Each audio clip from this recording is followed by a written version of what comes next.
I was supposed to be uploading a video today taking you guys through hockey's forgotten position and exploring the history of the rover during the late 18th century and early 19th century. However, given the whirlwind of news and drama that seemed to have exploded out of Madison Square Garden these last few days, I've instead decided to sit down and try to understand what's happening with the New York Rangers. There's statements from the team taking shots at the league and calling for the job of the head of the Department of Player Safety.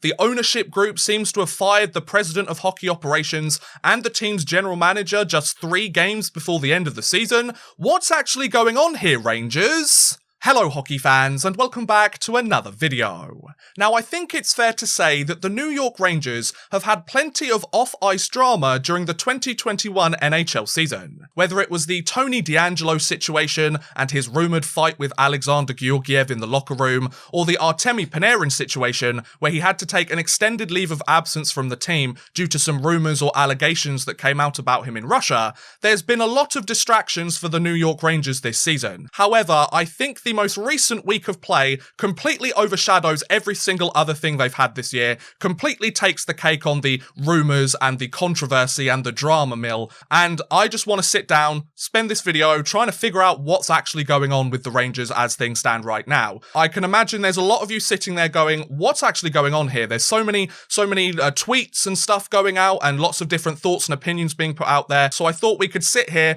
look at all of the facts, look at the timeline, see where it started this week, see where we're up to now when I'm releasing this on Thursday, and try and figure out what's actually happened with the New York Rangers. So our tale begins on Monday, May 3rd, when the Washington Capitals visited the New York Rangers at Madison Square Garden for a normal regular season game. The Capitals had the chance to improve their overall record and gain some points in the Eastern Division standings. The Rangers, if they lost this game, they were eliminated from playoff contention. They were hoping to bounce back and maybe keep that little shred of hope alive. Unfortunately, with the scoreline at the end of the game, that wasn't to be. The Capitals won the game by a score of, they won it by 6-3 was the scoreline.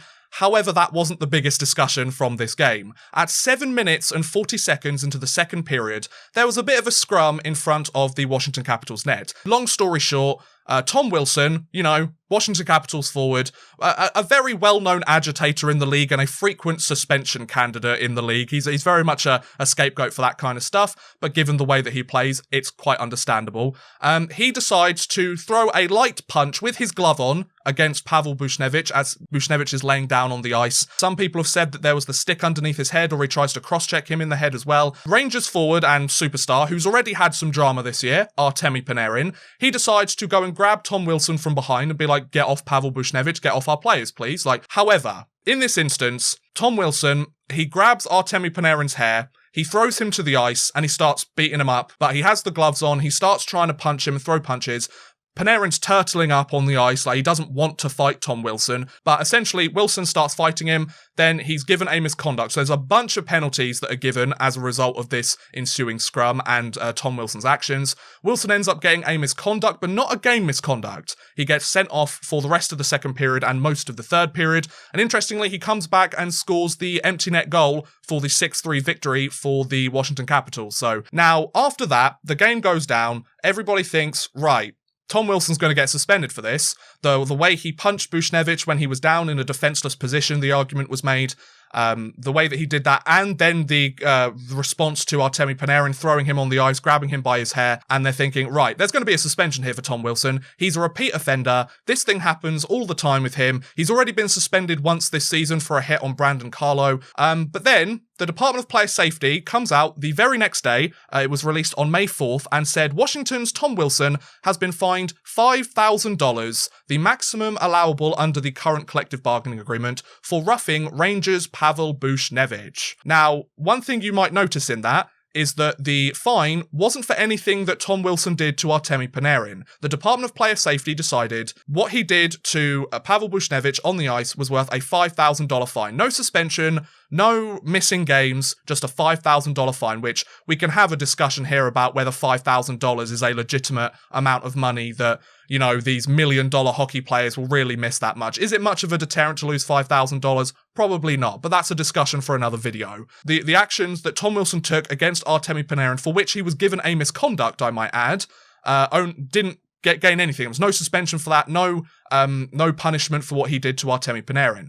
As you can imagine, this angered a lot of New York Rangers fans. It angered a lot of anti-Tom Wilson fans as well, as you might expect. Defenders of Tom Wilson will say, oh, well, he shouldn't have jumped on his back. You could make an argument for that to an extent. What he did after that whole scrum and throwing him to the ice and punching him in the face, that's not necessary. Anyway, the New York Rangers decided to release a statement, which is pretty unprecedented in terms of these suspensions and these fines and things like that. The team itself released a statement on Twitter, I believe it was on Facebook and all their other social media as well, but it read as followed. The New York Rangers are extremely disappointed that Capitals forward Tom Wilson was not suspended for his horrifying act of violence last night at Madison Square Garden. Wilson is a repeat offender with a long history of these types of acts, and we find it shocking that the NHL and their Department of Player Safety failed to take the appropriate action and suspend him indefinitely. Wilson's dangerous and reckless actions caused an injury to Artemi Panarin that will prevent him from playing again this season. We view this as a dereliction of duty by NHL Head of Player Safety George Parros and believe he is unfit to continue in his current role.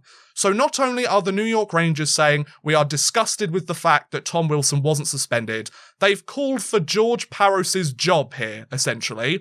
They've gone, look, NHL, George Parros and the way that he handled this situation, he's not fit to carry on as the head of the Department of Player Safety anymore. Now, once again, we could have a conversation about whether George Parros has been a good Department of Player Safety head.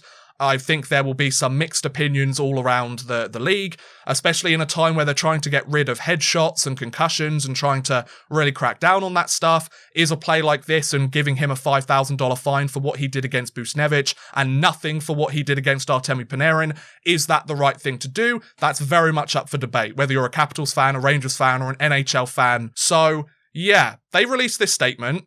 Then there's a lot more rumours and rumblings going on, and it turns out, according to several of the insiders, Elliot Friedman, Darren Drager, Frank Saravalli, I believe are the three main ones that released information about this yesterday, which was May the 5th. Essentially, the president of hockey operations, John Davidson, and the general manager of the New York Rangers, Jeff Gorton, were being relieved of their duties. They were leaving the organisation effective immediately as of yesterday.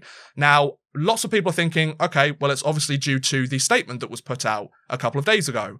What's the details behind that? According to several insiders, it turns out that Davidson and Jeff Gorton both didn't really like the statement, or they didn't even know the statement was being released until it went out on Twitter. And they didn't agree with the statements that were made in, well, the sentiments that were made in that statement, I should say. And they decided to try and distance themselves from the statement because, you know, if they're going to get further employment in the league, if they're wanting to keep a relationship with the NHL and the other general managers, owners, presidents around the NHL, you don't want to go around slamming the league. And it turns out that the statement itself that these two people had disavowed or distanced themselves from was actually released by the Rangers owner, James Dolan. Now, for those of you who don't know, James Dolan is a very polarizing figure within the NBA community or the NBA fan base and the sport itself, because he was known for his choices regarding the New York Knicks. They've been a very mediocre team. They've really struggled to go on deep playoff runs, win championships, and a lot of people are attributing that mediocrity and that difficulty in finding success with James Dolan himself. Now, according to articles by The Athletic, according to the insiders, Dolan wasn't very happy with what happened on the ice with Tom Wilson's play. He was very upset that the Rangers didn't defend themselves or there weren't the players on the team to be able to defend themselves and not allow Tom Wilson to take liberties with their players. When Davidson and Gorton distanced themselves from it and like, oh, we're not sure if we agree with the sentiments in this statement because, you know, that's going to look kind of bad on us and no other team's done this before and it's not the right thing maybe. Dolan decided, okay, well, if you're not going to defend your players, if you're not going to defend your organisation, if you're going to sit here and allow the NHL to fine a player $5,000 for injuring your star player, then you're not welcome in the organisation anymore, apparently. So they've both been relieved of their duties, and the associate general manager, Chris Drury, former New York Ranger, former captain of the New York Rangers, has been promoted to both the president and the general manager roles effective immediately. Chris Drury, he's been a very up-and-coming general manager in the NHL over the last few years. Several teams wanted to interview him for the GM job, including the Pittsburgh Penguins once their general manager left. Oh, the name escapes me. Jim Rutherford. The Florida Panther job that Bill Zito, I think, now holds, if I'm correct. He was interviewed for that job. The Buffalo Sabres wanted to interview Chris Drury for the GM job because obviously he was a former Buffalo Sabre himself. The New York Rangers promoted him to associate general manager in order to keep him with the organization and essentially say, you are going to be a general manager of the future. We value your skills and your talents and your knowledge so much that we want to keep you within this organization. You are essentially the heir apparent to the general manager job. And it turns out that under rather unceremonious circumstances, Chris Drury now has that job. By the looks of it, James Dolan thinks that Chris Drury could do a good job and maybe get those players and create that system that will mean that the New York Rangers don't get manhandled so much, can maybe lead them to a more successful era now that the rebuild is kind of several years through now. So there's some quotes here by James Dolan, who says he wants to thank, John Davidson and Jeff Gorton for their contributions, both hockey professionals who worked hard with the Rangers. Now, this is the important thing. However, in order for the team to succeed in the manner our fans deserve, there needs to be a change in leadership. So it's very much saying it's not necessarily to do with the drama with the Tom Wilson situation or anything like that. He's very much saying that it's the on-ice performance. Apparently, according to some rumours, James Dolan wasn't very happy with the performance that the Rangers had during the playoff bubble last year, where they were swept against the Carolina Hurricanes in the play-in round, and the fact that they're finishing 5th in the East Division this season, or expected to finish 5th. There's a couple of games left to play. That also hasn't necessarily sat well with James Dolan, who may want the Rangers to be more successful at this point in time. By the sounds of it, Dolan didn't really think that John Davidson and Jeff Gorton were the right people to do the job. They did the job in rebuilding the organisation, but moving forwards, maybe not. And then what James Dolan had to say about Chris Drury, he's a very sought-after executive and he's a strong leader who has proven himself to be one of the top young minds in hockey. We are confident he will effectively guide the team to ensure the long-term success we promise Rangers fans. Obviously, harkening back to that letter in 2018. So, to round up that whole drama and situation, I know it's very long-winded, I haven't really edited very much out of it because I'm just trying to make sure I get all the information. The incident on May 3rd, on Monday, Tom Wilson manhandling both Buchnevich and Artemi Panarin. The league decide, fine Tom Wilson $5,000 for the actions against Buchnevich, but nothing for Artemi Panarin. The Rangers ownership then released the statement, taking shots at the league and being very disappointed and calling for George Parros' job as the Department of Player Safety head.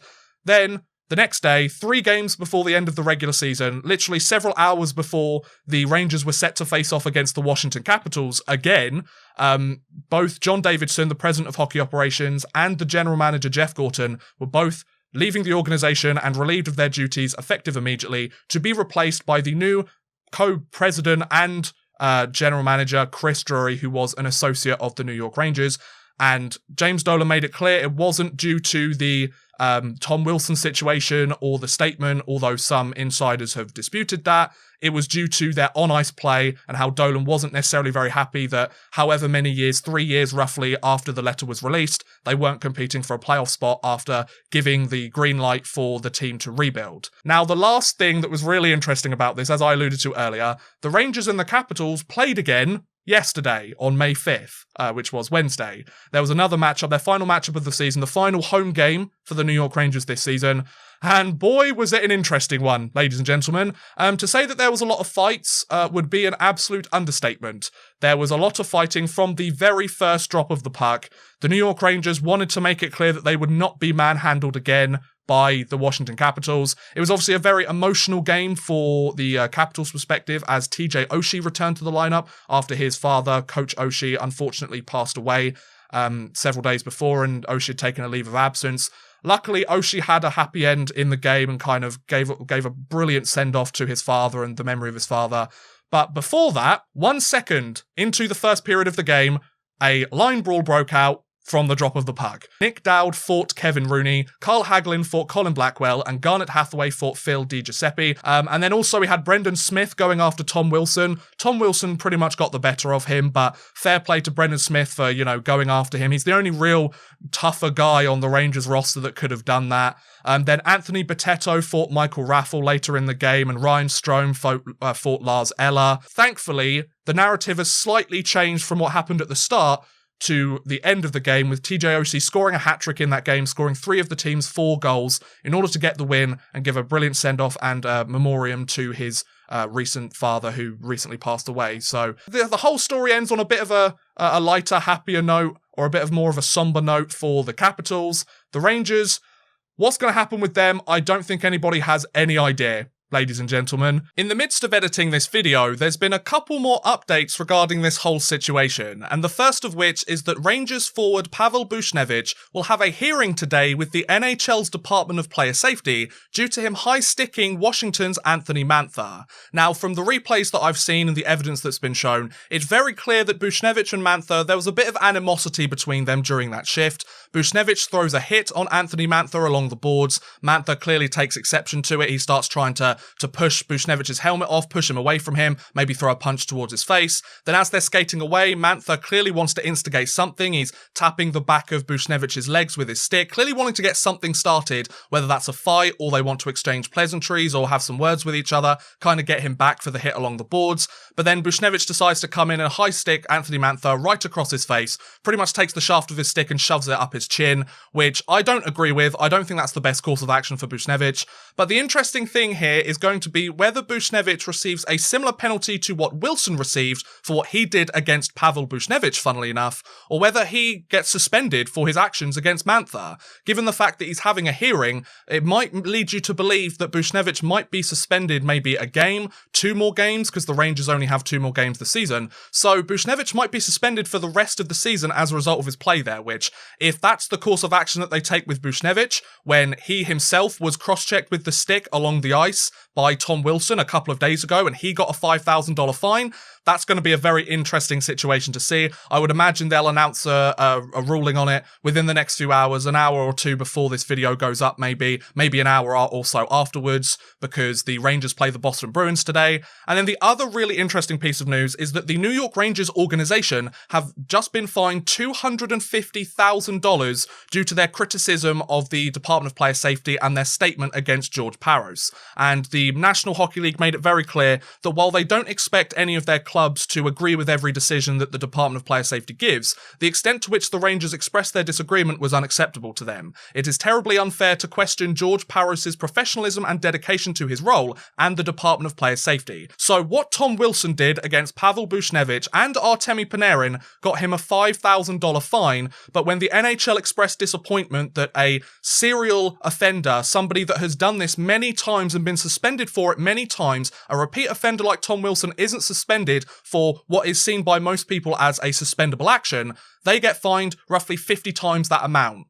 Which you can understand the hypocrisy here just because they criticised the league or the decisions that they made. Now, was that the right thing for them to do? Once again, we can have a big discussion about that in a different video. If you ask me, I think this entire situation, whether it be the Rangers statement, Pavel Buchnevich high-sticking Anthony Mantha and the potential suspension that might come with that, and potentially John Davidson and Jeff Gorton being fired from their roles, I could very much imagine that this whole situation would have been avoided if the Department of Player Safety just suspended Tom Wilson for a single game. If Tom Wilson was suspended for a single game by the Department of Player Safety, he wouldn't have taken to the ice in the second game against the Rangers on Wednesday, May 5th. If he didn't take part there, maybe not as many fights took place within the game. The Rangers obviously took exception to the fact that the league didn't have their back and didn't protect their players in that situation. And while the league is supposed to stay as impartial as possible, not suspending a repeat offender is a pretty glaring action that they've taken there, considering the actions that Tom Wilson took in that game to a lot of people seem very suspendable or suspension worthy. So if they had just suspended Tom Wilson for a single game, it didn't even have to be the rest of the season, it could have just been the single game against the Rangers, I feel like the statement, Pavel Buchnevich, all of this entire situation could have been nipped in the bud right at its source. However, that's my opinion on it. I'll finish off the rest of the video here now, guys, but let me know what you think. On that note, I'm going to end today's video, guys. What do you guys think about this whole New York Rangers situation? Have they made the right moves moving forwards? Getting rid of Davidson and Gorton and bringing in Drury?